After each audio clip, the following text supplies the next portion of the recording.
Bonjour à tous, je suis content de vous revoir. J'espère que vous allez bien et que vous êtes confortablement installés. J'espère aussi que vous avez apprécié l'épisode précédent et que vous apprécierez tout autant celui-ci. Ouvrez grand vos oreilles, fermez les yeux, nous partons ensemble pour Pic au vent. Mes amis, soyez les bienvenus dans le 8e chapitre de ce Super Flame Story.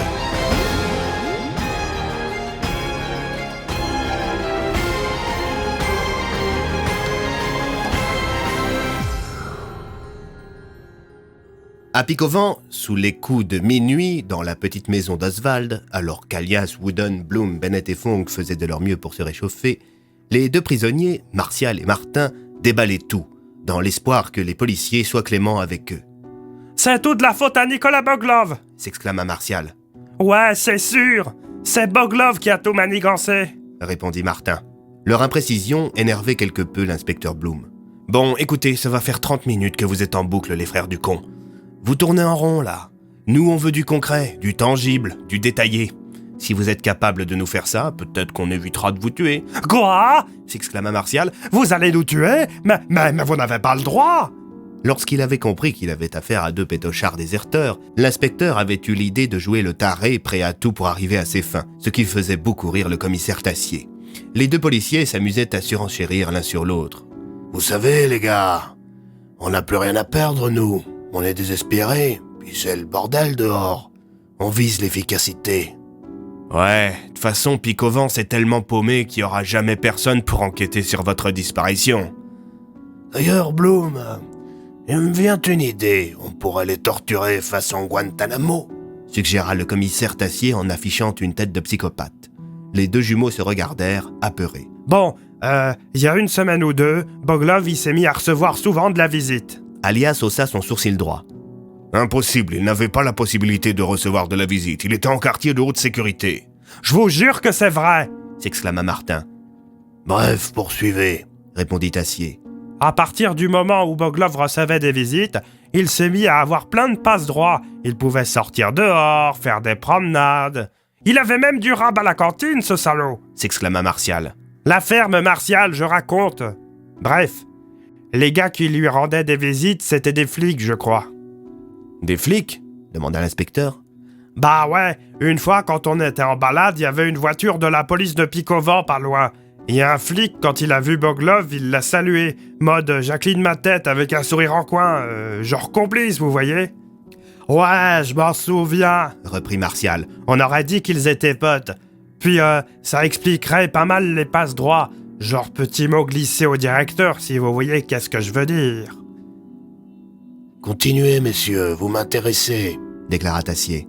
Bref, à part ça, on sait pas grand-chose. Je me souviens juste qu'on a été réveillés en pleine nuit par l'alarme de la prison.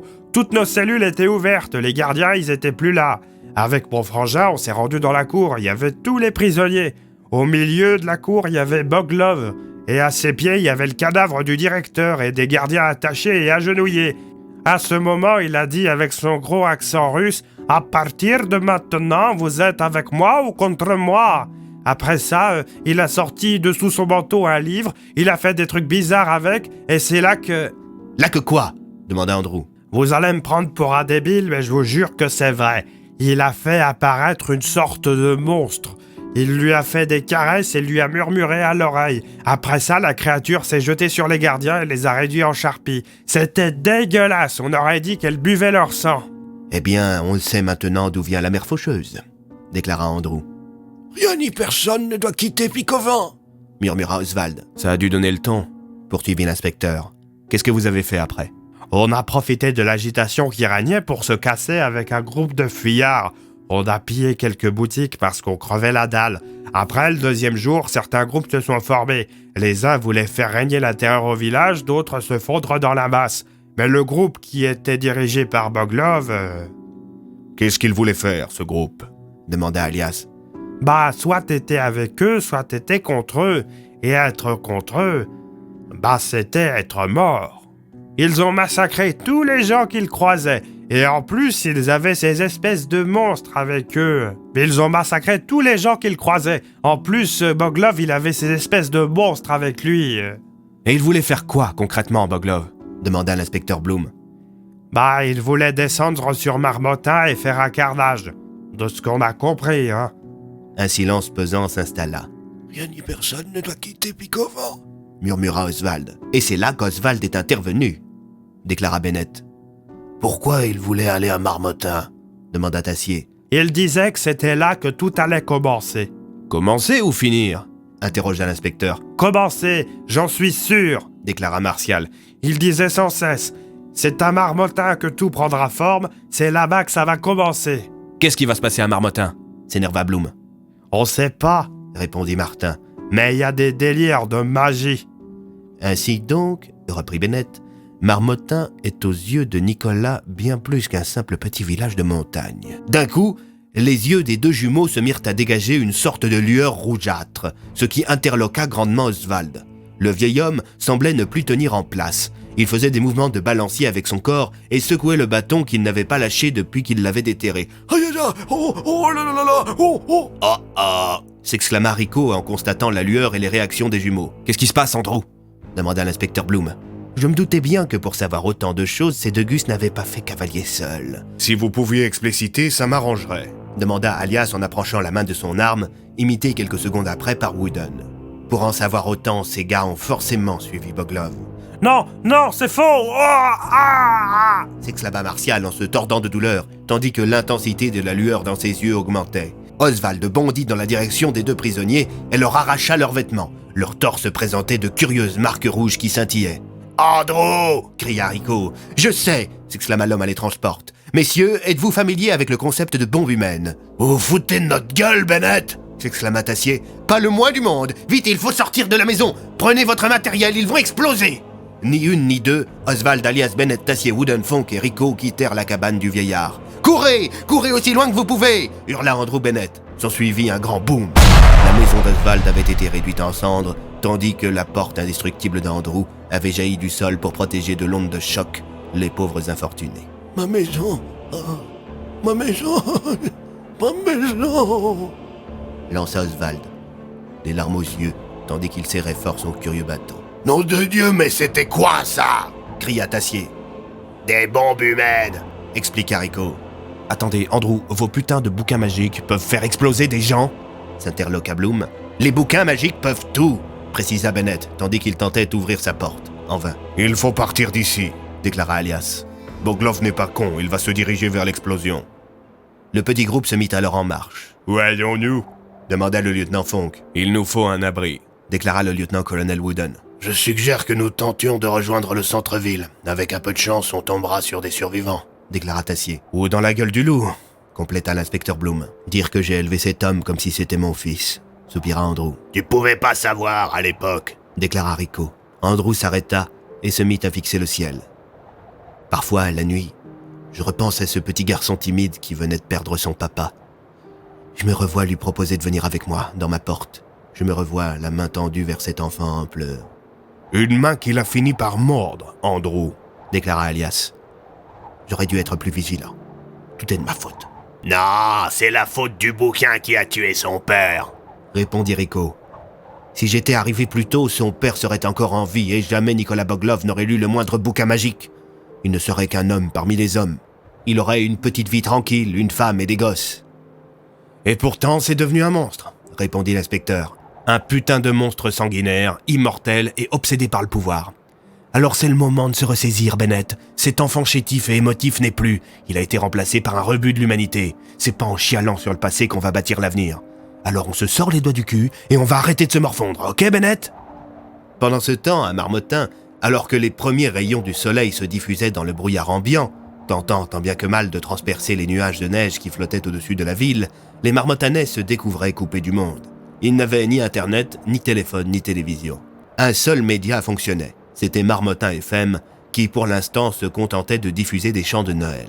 Certains pensaient que cette situation nouvelle était liée à une panne, mais ils comprirent qu'il se tramait tout autre chose lorsqu'ils virent en ville, à chaque coin de rue, un véhicule blindé et des militaires en tenue noire. Madame Capian, l'éleveuse de Youski et épouse du défunt Boris Capian, victime il y a 2 ans du décapiteur fou, sortait de la boulangerie avec Coupa, l'un de ses chiens, lorsqu'elle se retrouva nez à nez avec 2 militaires qui fumaient, assis sur le capot de leur véhicule. « Qu'est-ce que vous foutez là ?» demanda la vieille femme. « Circulez, madame !» Je ne circulerai que quand vous m'aurez dit pourquoi vous avez envahi mon village. C'est pour votre sécurité, madame. Sécurité mon cul. Calmez-vous, madame. Je me calmerai quand je l'aurai décidé, fumier. Soudain, un autre soldat sortit du véhicule. Bon, elle va se calmer, la vieille. J'essaie de faire ma liaison radio tranquille, moi. Hé, tu me parles sur un autre ton. J'ai connu la guerre, moi, gamin. Allez plutôt casser les couilles de votre mari, vous voulez bien? Le soldat venait de commettre une boulette. La vieille dame fondit en larmes. Dans l'action, Coupa se mit à aboyer avec hargne sur les soldats. Au même moment, Cassandra Darmin, la rédactrice en chef de la Gazette de Marmottin, passait par là. Lorsqu'elle vit la scène, elle se mit un peu à l'écart et dégaina son smartphone, prenant un maximum de photos. Sur la place centrale du village, juste devant la mairie, les soldats de la DPA avaient installé de grands grillages. En leur centre se trouvaient plusieurs tentes et des containers aménagés. Ceci contrastait grandement avec la présence de l'immense sapin de Noël qui trônait fièrement à quelques mètres du centre des opérations. « Bienvenue au CDO, monsieur le maire. » déclara Phileas à Fabrice Pavier tout en lui serrant mollement la main. « Tout le plaisir est pour moi. » répondit tout aussi mollement le maire de Marmottin. Étant donné que vous avez approuvé la mise en place du protocole Centurion sur Marmottin, je trouvais normal de vous tenir informé de la situation. Dois-je vous rappeler dans quelles circonstances cet accord a été obtenu ? Répondit Pavier en fronçant les sourcils. Phileas se rapprocha du maire et se mit à chuchoter. Je vous assure que c'est mieux ainsi. Ne faites pas de vagues. Soit, reprit le maire avant de continuer. Le capitaine Leblanc m'a fait savoir que les soldats de la division Plume d'Argent interféreraient dans les missions de la police de Marmottin. Le protocole Centurion prévoit que la DPA puisse se substituer à tous les représentants des forces de l'ordre. Le maire réfléchit quelques instants. Il venait de comprendre qu'à moins d'aller dans le sens de Phileas, il n'obtiendrait rien de lui. Pensez en termes d'image. Mes concitoyens perçoivent l'arrivée de vos gars comme une menace, une restriction des libertés, voire une invasion pour certains. Si en plus de ça, la police locale, en qui ils ont confiance, se voit remplacée ou ralentie par la DPA, cela envoie le signal que Marmottin n'est plus sous contrôle. Soudain, à l'extérieur de la tente de commandement, des coups de feu se firent entendre. Phileas et le maire sortirent à toute allure. À l'extérieur du campement, de l'autre côté des barricades, des agents de la DPA venaient de plaquer au sol 3 hommes. Ces hommes, c'étaient Gérard Vinzier, Maurice Pavot et Serge Gustin, 3 chasseurs de Marmottin. Ils avaient tenté, contre vents et marées, et avec un peu de rouge dans le sang, de libérer la ville avec leurs fusils. « Monsieur, on fait quoi de ces gus ?» demanda l'un des soldats à Phileas. « Vous me les collez au trou !»« Pardon ?» s'exclama le maire. « Mais enfin, de quel droit vous enfermez mes administrés ? Ils ont tenté de pénétrer armés sur un terrain militaire. Qu'ils s'estiment heureux, en théorie, mes gars doivent tirer pour tuer. Mais enfin, réfléchissez 2 secondes. Les gens vont se poser des questions, ça va virer à l'émeute. Vous avez une meilleure solution, peut-être ? Remettez-les à notre police, quelques jours en cellule ne leur feront pas de mal. En plus, ils sont habitués au commissariat, ils passent leur temps à conduire bourrés. Eh bien, soit. Qu'ils soient remis à la police de Marmottin. » Les 3 chasseurs furent donc remis au capitaine Leblanc et à 2 de ses collègues. Dans la voiture, le policier passait un savon à Serge Gustin, tandis que son collègue faisait de son mieux pour régler le chauffage. Non mais à quoi tu joues, Serge ? Ça va pas d'aller tirer sur les gens comme ça ? Ils nous ont envahis. Ils ont rien à faire chez nous. Peut-être, mais en attendant, c'est toi et tes potes qui finissaient en cellule. Vous savez quoi ? Moi je m'en fous, parce qu'on est des martyrs. Est-ce que je peux savoir lequel de vous 3 a eu cette idée à la con ? Je te dirai rien, t'es un collabo. Le capitaine Leblanc pila. Dans le rétroviseur intérieur, Serge vit que le policier affichait un regard noir. Tu sais pas de quoi tu parles, pauvre con. Le capitaine redémarra. Un silence glacial s'installa durant le reste du trajet jusqu'au poste. Lorsque les 3 hommes furent arrivés, Serge demanda aux collègues du capitaine. « Mais qu'est-ce qu'il lui a pris à Leblanc ? Il est dans un mauvais jour ou quoi ?»« Tu l'as traité de collabo. »« Bah ouais, bah quoi ?»« Son grand-père a été exécuté par le régime de Vichy pour acte de résistance. »« Oh merde !» Pendant ce temps, dans la tente de commandement, Phileas expliquait au maire de Marmottin le plan d'action de la DPA. Sous les coups de 3h du matin, on va envoyer un hélico avec une équipe commando sur pic au vent. Je vous présente le colonel Hartmann, c'est lui qui dirigera l'opération. Colonel ? Monsieur le maire, on va faire de notre maximum pour vous ramener vos gars sains et saufs. Phileas reprit. Étant donné l'impossibilité de joindre pic au vent, nous avons décidé d'envisager le pire scénario possible, à savoir que la sécurité de la prison des Roches n'est plus garantie. Nos hommes se préparent donc à avoir affaire non seulement à des fugitifs, mais aussi à de la magie, déclara le colonel. Nicolas Boglov étant un des prisonniers de la prison des Roches, nous devons envisager la possibilité qu'il ait en sa possession des ouvrages magiques. C'est pourquoi nous avons décidé de faire preuve d'une extrême prudence. Aussi, nos principaux objectifs sont de retrouver DPA-001 et Andrew Bennett, car lui seul peut potentiellement lui faire face. Enfin, en cas de doute, nous éliminerons toute menace potentielle. C'est-à-dire demanda le maire. Nous tuerons toute personne opposant la moindre résistance. Répondit le colonel Hartman, touchant son FAMAS avant que Phileas ne reprenne. L'hélicoptère décollera à 3h00. Il se posera ensuite à la lisière de pic au vent, de sorte à éviter d'éventuels ennemis. Le commando sera équipé de tenues de neige et se déplacera en raquette en direction du centre-ville. Chaque membre de l'équipe aura en sa possession 2 fusées de détresse, l'une verte et l'autre rouge. Si une verte est tirée, cela signifiera que l'équipe a trouvé Bennett. Une rouge, en revanche, indiquera que la mission est compromise. Et qu'est-ce que cela impliquera ? Demanda Fabrice Pavier. Vous ne préférez pas le savoir.